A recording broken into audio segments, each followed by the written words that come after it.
Hello friends, എല്ലാവർക്കും ഇലിയാസ് ഹവൻ്റെ പുതിയൊരു വീഡിയോയിലേക്ക് സ്വാഗതം. ഇന്ന് നമ്മളിവിടെ ഉണ്ടാക്കാൻ പോകുന്നത് ടൊമാറ്റോ ഫില്ലിംഗ് ആണ്. അപ്പോൾ നമുക്ക് വീഡിയോയിലേക്ക് കടക്കാം.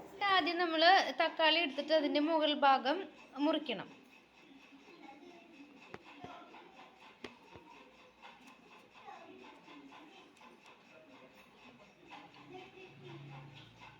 അതിൻ്റെ ഉള്ളിലെ പൾപ്പ് സെപ്പറേറ്റ് ആക്കണം.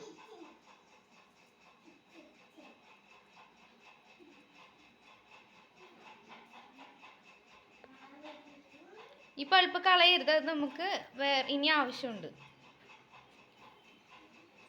അതുപോലെ നമ്മൾ ഉള്ളിൽ നിന്ന് ഫുള്ളായിട്ട് എടുക്കണം. അങ്ങനെ എല്ലാത്തിൻ്റെയും എടുക്കണം.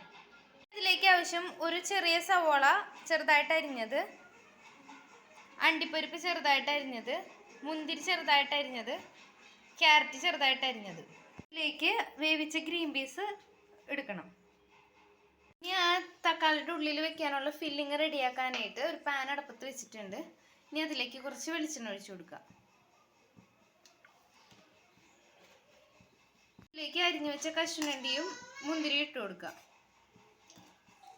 ഇത് ചെറുതായിട്ടൊന്ന് മൂത്ത് വരുമ്പോൾ നമുക്ക് അതിലേക്ക് സവോള ഇട്ട് കൊടുക്കാം. ഇതിലേക്ക് സവോള ഇട്ട് കൊടുക്കാം.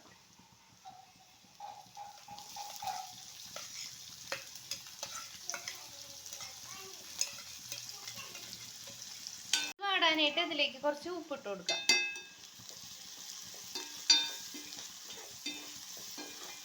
ഇതിലേക്ക് ക്യാരറ്റ് ഇട്ട് കൊടുക്കാം.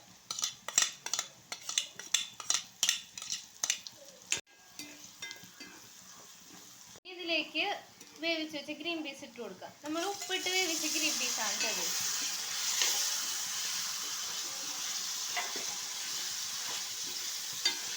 ഇതിലേക്ക് നമ്മൾ മാറ്റി വെച്ചിട്ടുണ്ടായിരുന്ന ടൊമാറ്റോയുടെ പൾപ്പ് ഇട്ട് കൊടുക്കാം. വെള്ളം വറ്റുന്നവരെ ഒന്ന് വെയിറ്റ് ചെയ്യാം. ഇത് വെള്ളമൊക്കെ വറ്റി റെഡി ആയിട്ടുണ്ട്. ഇനി നമുക്ക് ഇറക്കാം. ഈ ടൊമാറ്റോ ഫില്ലിങ് വെച്ചിട്ട് സ്റ്റീം ചെയ്തെടുക്കണം. അപ്പോൾ അതിനായിട്ട് നമ്മൾ ഇഡ്ഡലി പാത്രം അടുപ്പത്ത് വെച്ചിട്ടുണ്ട്. ഈ ഫില്ലിങ് ടൊമാറ്റോയുടെ ഉള്ളിലേക്ക് നിറച്ച് കൊടുക്കാം.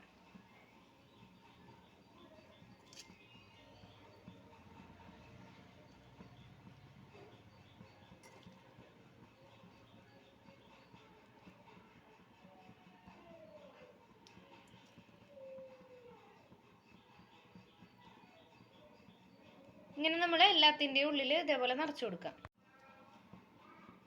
നമുക്ക് തക്കാളി ഇതിൻ്റെ മുകളിലേക്ക് വെച്ച് കൊടുക്കാം. എന്നിട്ട് നമ്മൾ ഇതിൻ്റെ മുകൾ ഭാഗം മുറിച്ച ആ ഒരു പീസ് വെച്ചിട്ട് ഇതിനെ മൂടിക്കൊടുക്കാം. ഇങ്ങനെ മൂടിക്കൊടുക്കാം.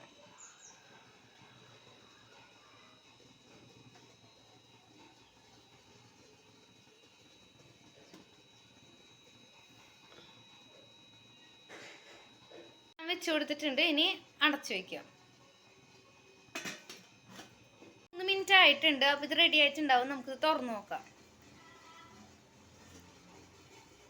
അപ്പോൾ ഇത് റെഡി ആയിട്ടുണ്ട്. ഇനി നമുക്കിത് പാത്രത്തിലേക്ക് മാറ്റാം. അപ്പോൾ നമ്മുടെ ടൊമാറ്റോ ഫില്ലിങ് ഇവിടെ റെഡി ആയിട്ടുണ്ട്. എല്ലാവരും ട്രൈ ചെയ്ത് നോക്കണം. കുട്ടികൾക്കൊക്കെ ഭയങ്കര ഇഷ്ടം, നല്ല ഹെൽത്തി ഡിഷാണ്. അപ്പോൾ എല്ലാവരും ഒന്ന് ട്രൈ ചെയ്ത് നോക്കണം. Thank you.